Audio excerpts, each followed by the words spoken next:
Gotong royong melawan pandemi COVID-19 mutlak diperlukan agar masyarakat tetap bertahan di tengah surutnya ekonomi. Di salah satu desa di Purworejo, Jawa Tengah, pemerintah desanya menghimpun bantuan dana dari masyarakat ekonomi kelas atas dan perantau sukses untuk menyediakan paket-paket sembako bagi warga lainnya. Pagi hari kesibukan sudah terlihat di halaman Balai Desa Kerandegan, Kecamatan Bayan, Kabupaten Purworejo, Jawa Tengah. Perangkat desa bersama beberapa ibu sibuk menyiapkan sembako untuk segera didistribusikan ke rukun warga atau RW yang hari ini mendapat giliran menerima paket sembako. Paket sembako ini merupakan program pemerintah Desa Kerandegan untuk membantu warga memenuhi kebutuhan hidup di tengah surutnya perekonomian akibat pandemi COVID-19. Untuk mencegah penumpukan massa, paket sembako didistribusikan oleh pihak desa. Warga hanya perlu menunggu di rumah mereka masing-masing. Setiap harinya sekitar 150 paket sembako dibagikan dengan subsidi mencapai 3 juta rupiah. Pendanaan bantuan sembako ini dihimpun dari warga desa yang memiliki perekonomian jauh lebih baik dan para perantau yang sukses bekerja di luar kota. Warga yang menurut pihak desa masih mampu membeli sembako mendapat potongan harga.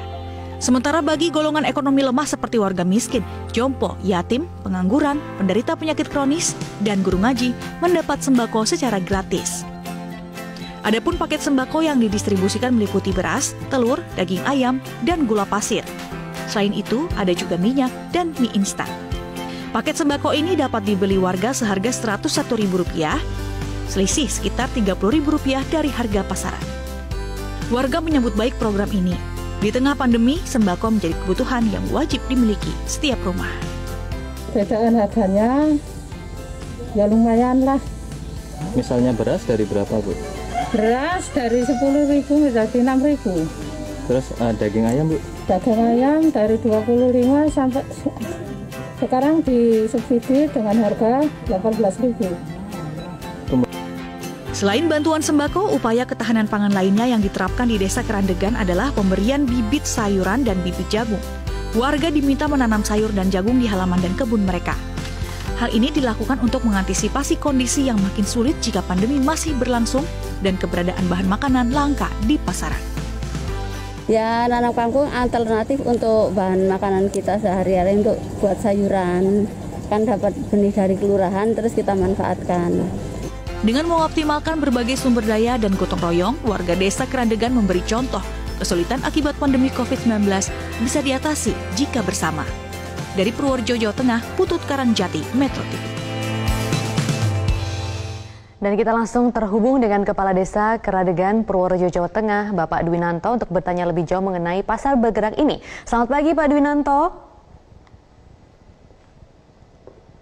Terima kasih sudah bergabung di Selamat Pagi Indonesia. Pak Dwinanto, kami ingin mengetahui sebenarnya apa sih ceritanya di balik pasar bergerak ini? Siapa yang pertama kali menginisiasi?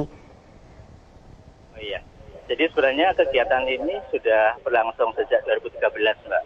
Jadi setiap tahun kita rutin mensubsidi sembako untuk warga. Cuma kebetulan tahun ini karena adanya pandemi corona ini, warga tidak datang ke kantor desa, kan, tapi kita yang datangi mereka untuk menyampaikan sembako yang dibutuhkan oleh masyarakat. Jadi ini sudah berlangsung sejak tahun 2013 atau sudah 8 tahun. Nah, siapa yang menginisiasi pertama kali, Pak? Dulu saya, Mbak. Saya dilantik bulan Mei, kemudian 4 bulan berikutnya saya menginisiasi program ini. Nah, kenapa Pak Dwinanto mau repot-repot melakukan hal ini? Ya, jadi begini, Mbak ya. Jadi sekarang ini salah satu tugas kami di pemerintah desa adalah dua hal. Pertama, menjauhkan sejauh mungkin masyarakat dari pandemi ini. Yang kedua, menyelamatkan ekonomi mereka, Mbak. Jadi kami meluncurkan beberapa program ekonomi. Ada yang namanya meja anti lapar, ada yang namanya BCL, program bantuan cair langsung, ada yang namanya pasar bergerak atau pasar obah ini. Ini kami lakukan karena sebagai bentuk tanggung jawab kami kepada masyarakat kami. Oke, Pak Dwinanto, sejauh ini bagaimana sih sebenarnya program pasar bergerak benar-benar menjangkau kelompok masyarakat yang membutuhkan? Bisa diceritakan, Pak? Iya, jadi kalau untuk pasar bergerak ini konsepnya begini, Mbak. Kami membeli sembako dari toko-toko sekitar untuk kemudian kita jual kembali ke warga dengan harga yang jauh di pasaran. Artinya kita subsidi. Misalkan harga ayam kita di pasaran hari ini 26.000, kita jual 18.000.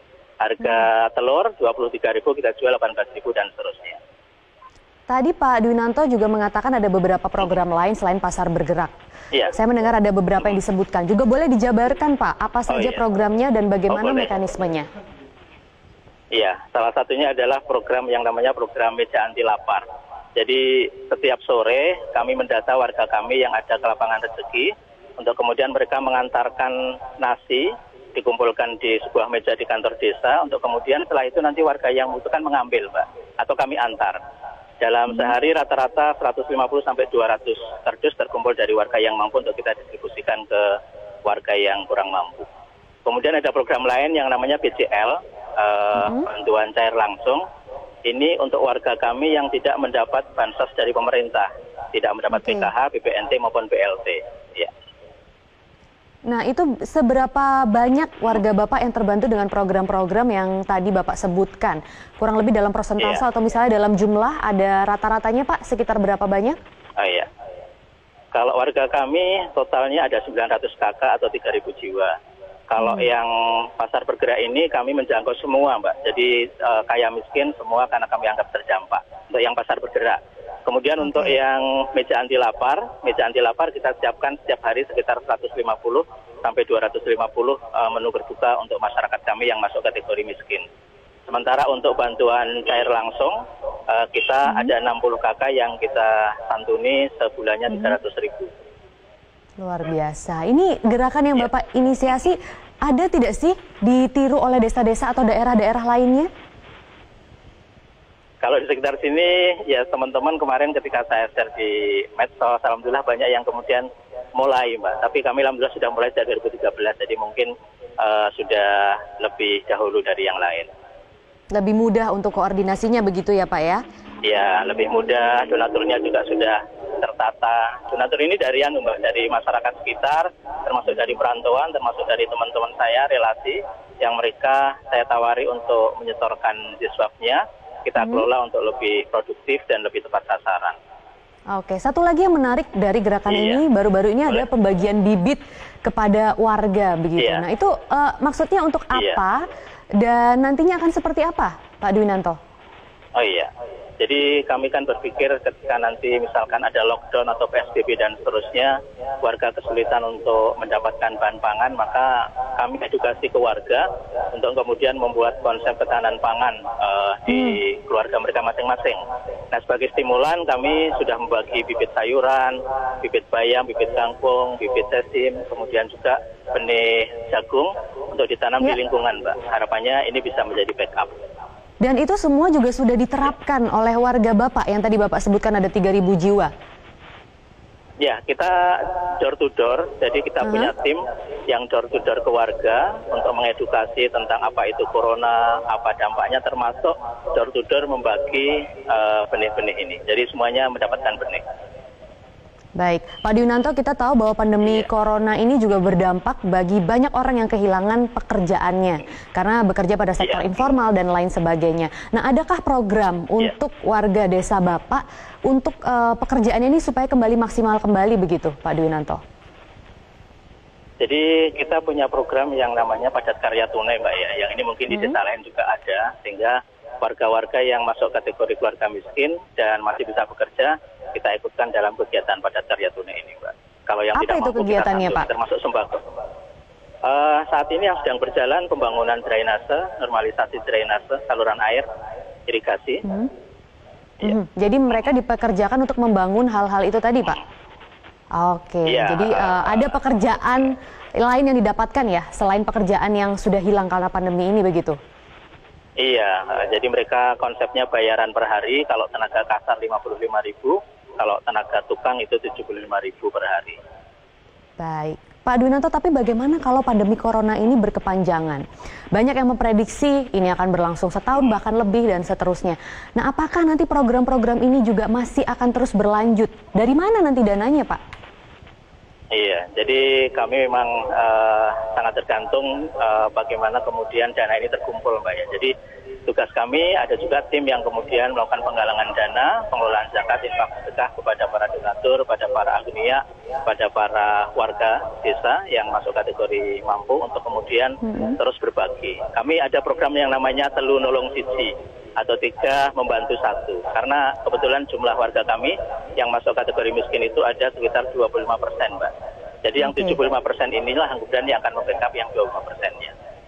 Baik, begitu banyak program yang diciptakan di desa Bapak ya. Untuk rencana ke depan mungkin Pak? Apanya, Mbak? Rencana ke depan untuk di desa tempat Bapak saat ini, mungkin akan ada program-program tambahan atau bagaimana? Silakan. Iya, sementara kita masih meneruskan program ini, jadi mulai dari meja anti lapar, kemudian pasar bergerak, kemudian padat karya tunai, kemudian juga tadi yang namanya BCL, bantuan cair langsung. Kita berharap mudah-mudahan mungkin lewat saluran ini ada para donatur yang tergerak hatinya, insya Allah kita siap untuk kemudian membantu bukan hanya masyarakat Krandegan, Mbak. Nanti harapan saya juga bisa ke desa-desa lain sekitar sini yang semua terdampak adanya pandemi ini. Amin, mudah-mudahan. Terima kasih Kepala Desa Krandegan, Purworejo, Jawa Tengah, Bapak Dwinanto. Semoga bisa terus konsisten dan bermanfaat bantuan serta program-programnya untuk masyarakat sekitar. Amin. Terima kasih doanya, Mbak.